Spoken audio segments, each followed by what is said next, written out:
নমস্কার বন্ধুরা, আশা করি আপনারা সকলেই ভালো আছেন। আপনারা দেখছেন XAU USD gold versus dollar trading chart. এই সপ্তাহ শুরু হচ্ছে 25 তারিখ থেকে 29 তারিখ, সোমবার টু শুক্রবার। এই সপ্তাহে নিউজগুলো নোট করে নেন।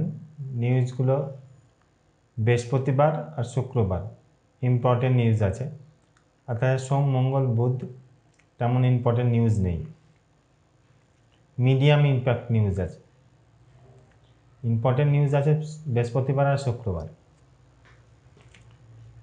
দেখুন উইকলি ক্যান্ডেলটা যেটা গত উইকে ক্রিয়েট হয়েছিল, একটা বিয়ারিশ ক্যান্ডেল ক্রিয়েট হয়েছিল। বিয়ারিশ ক্যান্ডেলটা দেখে বলেছিলাম যে একটা সেলিং প্রেসার আছে। এখানে কোনো নিচে কোনো উইক দেয়নি, উইক না দিয়েই একটা ক্যান্ডেল ক্রিয়েট করেছে বিয়ারিশ ক্যান্ডেল। তাহলে সেলিং প্রেসারটা আমি বলেছিলাম যে সেলিং প্রেসার আছে, কিন্তু এখানে কোনো কিছুই 100% হয় না।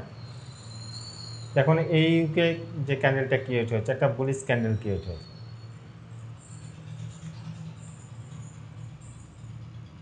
আসা যাক ডেলি ক্যান্ডেলে।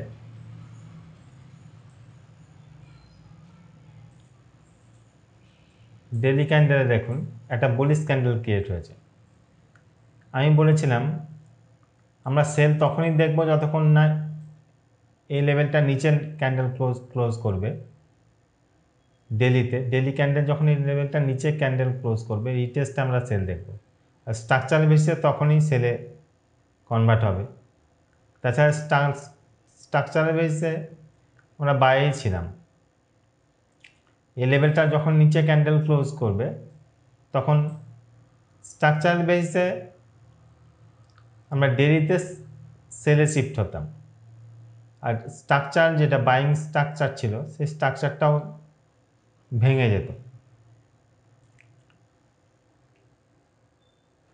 দেখুন একটা বুলিশ ক্যান্ডেল ক্রিয়েট হয়েছে। H4 ক্যান্ডেলে দেখা যাক কি সিচুয়েশন ক্রিয়েট হয়েছে। দেখুন H4 ক্যান্ডেলে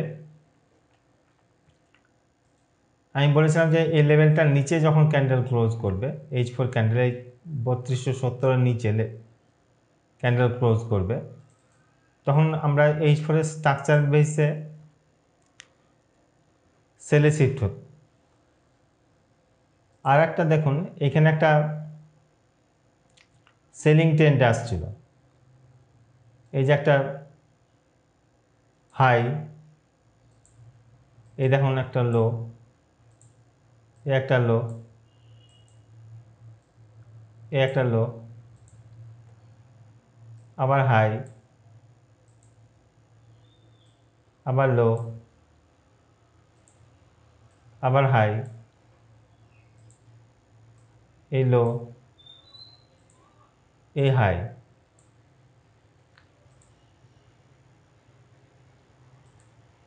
আবার এই লো।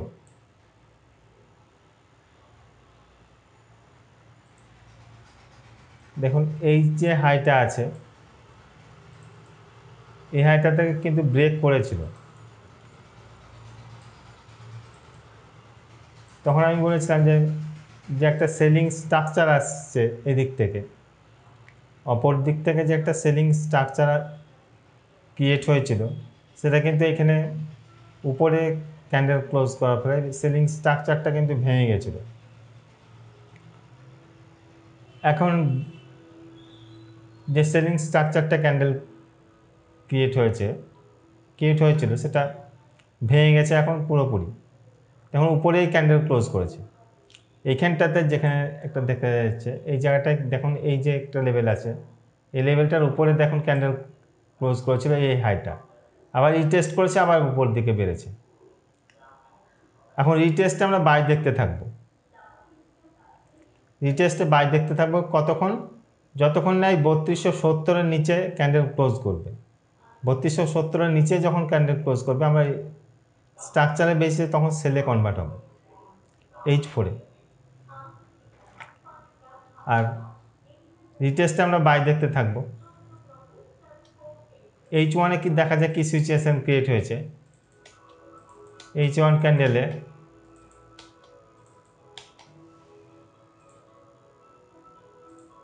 দেখুন H1 ক্যান্ডেলে আমরা কিন্তু বাইরে আছি। আমি বলেছিলাম যতক্ষণ না এই লেভেলটার নিচে ক্যান্ডেল ক্লোজ করবে, এই যে এই লেভেলটার নিচে ক্যান্ডেল ক্লোজ করলে আমরা স্ট্রাকচারের বেসিসে তখন সেলে শিফট হতাম। আবার গত দিনে বলেছিলাম যে একটা সেলিং, যে এই যে একটা সেলিং আসছে আপনার, এই যে একটা সেলিং আসছে, এই যে এখান থেকে হাই আবার লো, এই যে একটা লো আছে আর এই যে একটা হাই আছে, এই দেখুন একটা হাই,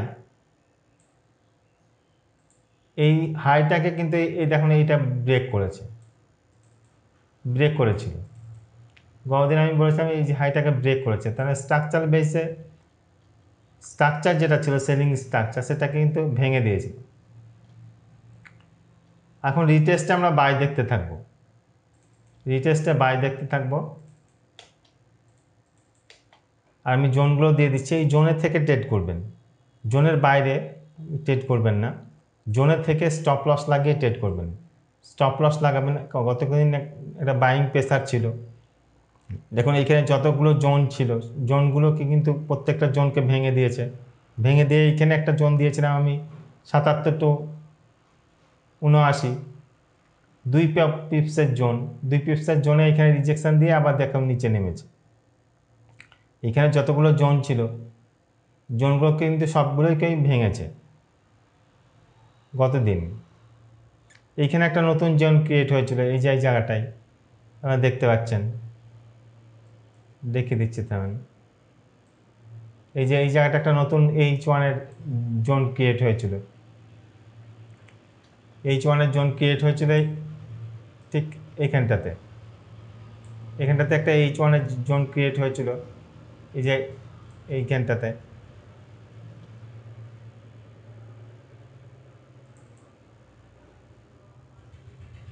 এই জায়গাটাতে একটা H1 এর জোন ক্রিয়েট হয়েছিল,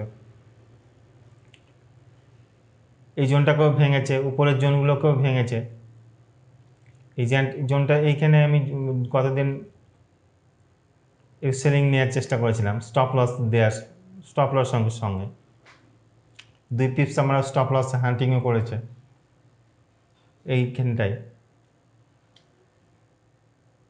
এখন স্টপ লস যদি আমি নাও ইউজ করতাম, স্টপ লস যদি এখানটায় যে সেলিং পয়েন্টে যদি আমি স্টপ লসটা না ইউজ করতাম তাহলে দেখুন আমার কত দূর লসটা হতো। তাই স্টপ লস ইউজ করবেন সবসময়, স্টপ লস সবসময় স্টপ লস ইউজ করবেন, বিনা স্টপ লসে কখনোই ট্রেডিং করতে যাবেন না, ট্রেডিং করবেন না, স্টপ লস দিয়ে আপনি ট্রেডিং করুন। আবার নেক্সট সেটআপে আমি এখানটা যেমন একটা সেলিং নিয়েছিলাম, এখানটাতে আবার একটু প্রফিট করেছি, এই রিকভার করে নিয়েছি আমি, তাহলে এই জায়গাটা যে লসটা হয়েছে এইখানটা তাতে রিকভার করে আমার প্রফিটটা এসছে। এরকমভাবে ট্রেড করবেন স্টপ লস লাগিয়ে, আর স্টপ লস লাগিয়ে ট্রেড করবেন, বিনা স্টপ লসে কখনোই ট্রেড করবেন না। জোনগুলো আমি ভালোভাবে দিয়ে দিচ্ছি দেখুন H4-এ, এই জোনে থেকে ট্রেড করবেন, জোনে থেকে ট্রেড করবেন, জোনের বাইরে কখনোই ট্রেড করবেন না। এগুলো ইম্পর্টেন্ট জোন আছে, যেমন এখানে একটা 50 টু 51 1 পিপসের জোন আছে, এই জোনটা কিন্তু মোস্ট ইম্পর্টেন্ট জোন 50 টু 51। তারপরে আছে 38 টু 39, এই জোনটা ইম্পর্টেন্ট জোন, 32 টু 33, এগুলো সব ইম্পর্টেন্ট জোন আছে। এখানে টাচ করে আপনি স্টপ লসের সঙ্গে বাই নিতে পারেন। আবার এখানে আছে 98 টু একটু বড় জোন আছে 3404, 3403, এই জোনটাতে একটা সেলিং জোন,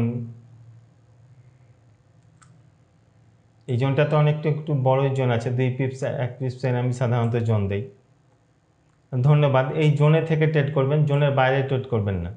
ঠিক আছে, ধন্যবাদ।